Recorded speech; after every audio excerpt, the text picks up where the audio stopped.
Hi, I'm Dr. Bertice Berry, and I need to tell you this story. I was singing and sharing stories with friends and family the other day, and my friend Michelle Moore, who was my sister Bernita's executive administrator, had reminded me of a story. Her father had passed away years back, and she asked me to go and meet him, and he had been in hospital for care. And this was like 2 months after my mother had died. And so I go in to meet him. She says, I want you to write his obituary, so I want you to meet him. And this man was amazing. He was one of the first black police officers in the city of Savannah.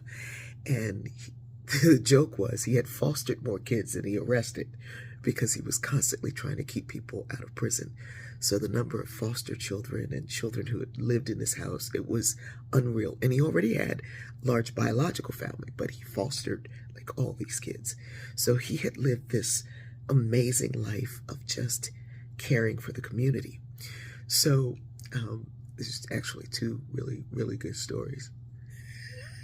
One of them was Michelle told her mother Dr. Berry passed away, and her mother was like, no, no, no, no, no. And then she said, wait, which one?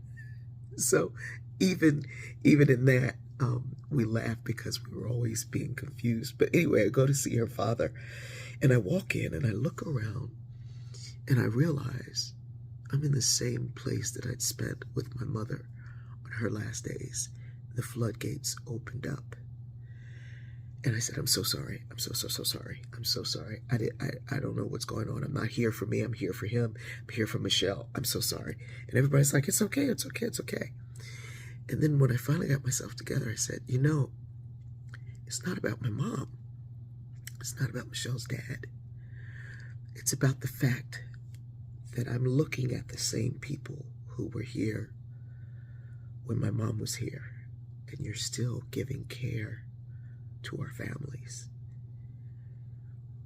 And I just need you to know that I see how much you're carrying, and I really appreciate you.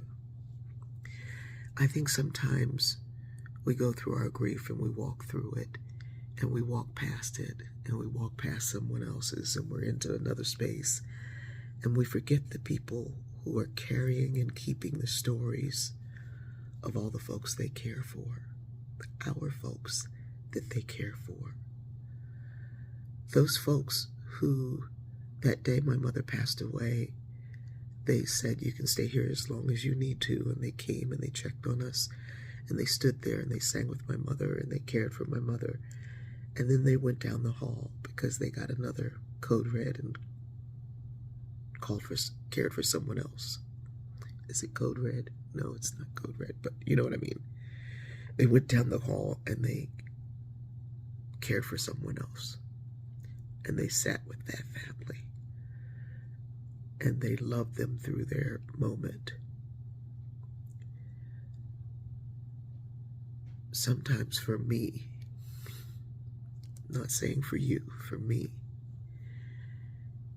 it is always good to not just care about what you feel, but to also see what others are feeling while they're caring for you. I love you, and I'm grateful to all in hospitals, healthcare, hospice, paramedics. Thank you for everything you do. I love you. Michelle is also my sister, and people meet Michelle and they say, Bertice. And it is hilarious. And recently a friend from church met her and said, you remind me of somebody. I don't know who it is. You remind me of somebody. And she said, is it Bertice Berry? And she goes, oh my God, it is. The universe, God, love, hope, joy is all connected, and it brings us all together. I love you.